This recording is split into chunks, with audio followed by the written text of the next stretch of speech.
ഈ ആരോപണം വന്ന ഉടൻ തന്നെ കോൺഗ്രസ് എംഎൽഎ പാർട്ടിയിൽ നിന്നും ആദ്യം സസ്പെൻഡ് ചെയ്തു, പിന്നീട് കഴിഞ്ഞ ദിവസം പുറത്താക്കിയിരുന്നു.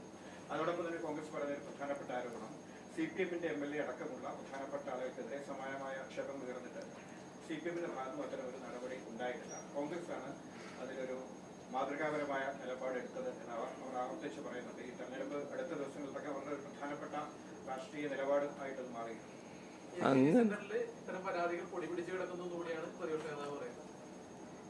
അല്ല, നമ്മളിപ്പോൾ അത് തന്നെ അലക്കിക്കൊണ്ടിരിക്കേണ്ട കാര്യമുണ്ട്. അങ്ങനെ മാതൃകാപരമാണെന്നൊക്കെ പറയാൻ പറ്റുമോ? ജയിലിൽ കിടന്നയാൾ ഈ സംസാരിക്കുമ്പോൾ ചിലപ്പോൾ അടുത്തുണ്ടാവുമല്ലോ. ഈ പറഞ്ഞയാൾ സംസാരിക്കുമ്പോൾ അന്നേരം അദ്ദേഹം ഉണ്ടോയെന്ന് എനിക്കറിയില്ല. പക്ഷേ ഇത്തരമൊരു കുറ്റത്തിൽ ജയിലിൽ കിടന്നയാൾ ഒപ്പം കഴിയുന്നില്ലേ? ഈ പറയുന്നയാളല്ല. അങ്ങനെ ആളുകളെ പുറത്താക്കിനോ? പുറത്താക്കപ്പെട്ടിനോ?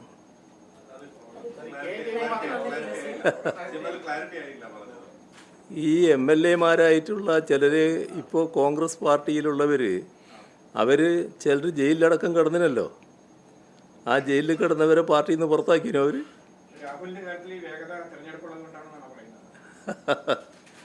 രാഹുലിൻ്റെ കാര്യം നമ്മുടെ നാട് സമൂഹം പൊതുവിൽ നല്ല നിലക്ക് കൈകാര്യം ചെയ്യേണ്ടി വന്നത് എന്തുകൊണ്ടാണ്?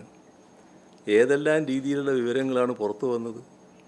എത്ര ബീഭത്സമായ കാര്യങ്ങളാണ്. നമുക്ക് സാധാരണഗതിയിൽ പ്രതീക്ഷിക്കാൻ കഴിയുന്ന കാര്യങ്ങളാണോ വന്ന കാര്യങ്ങൾ? ഞാനതാകെ ഇപ്പോൾ വീണ്ടും ആവർത്തിച്ച് പറയാനൊന്നും ഉദ്ദേശിക്കുന്നില്ല. കാരണം നിങ്ങൾക്കെല്ലാവർക്കും അറിയാവുന്ന കാര്യമാണ്. മനുഷ്യ മനസ്സാക്ഷിയുള്ള ആരെയും ഞെട്ടിപ്പിക്കുന്ന വൈകൃതങ്ങളല്ലേ ഉണ്ടായിട്ടുള്ളത്.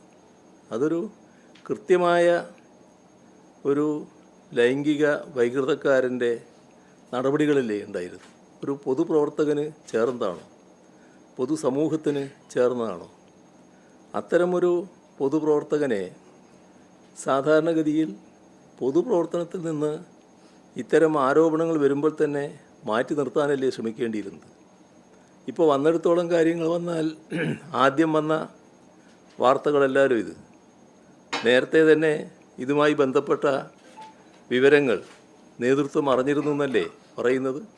അറിഞ്ഞു കഴിഞ്ഞതിന് ശേഷം ഈ ഭാവിയിലെ നിക്ഷേപം എന്ന് വിശേഷിപ്പിച്ചുകൊണ്ട് അവതരിപ്പിക്കുകയായിരുന്നു വേണ്ടിയിരുന്നത്. അതൊക്കെ സ്വയമേവ പരിശോധിക്കേണ്ട കാര്യമല്ലേ? ബന്ധപ്പെട്ട നേതൃത്വങ്ങൾ പരിശോധിക്കേണ്ട കാര്യമല്ലേ? സാധാരണഗതിയിൽ ഏതെങ്കിലും ഒരു പാർട്ടിക്ക് അങ്ങനെ ചെയ്യാൻ സാധിക്കുമോ? എപ്പോഴും ഇത്തരം ആളുകളെ അകറ്റി നിർത്താനല്ലേ ഏത് പാർട്ടിയും ശ്രമിക്കേണ്ടത്. ഇന്ത്യൻ നാഷണൽ കോൺഗ്രസ് എന്ന് പറഞ്ഞാൽ മഹത്തായ ഒരു പാർട്ടിയല്ലേ, മഹത്തായ പാരമ്പര്യമുള്ളൊരു പാർട്ടിയല്ലേ.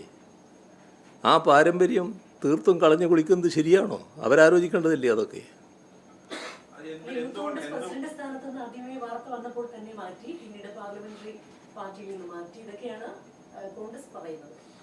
അല്ല, ഇതൊക്കെയാണല്ലോ ഞാനും പറഞ്ഞത്. അതിന് ശേഷമുള്ളതാണല്ലോ ഞാനും പറഞ്ഞത്.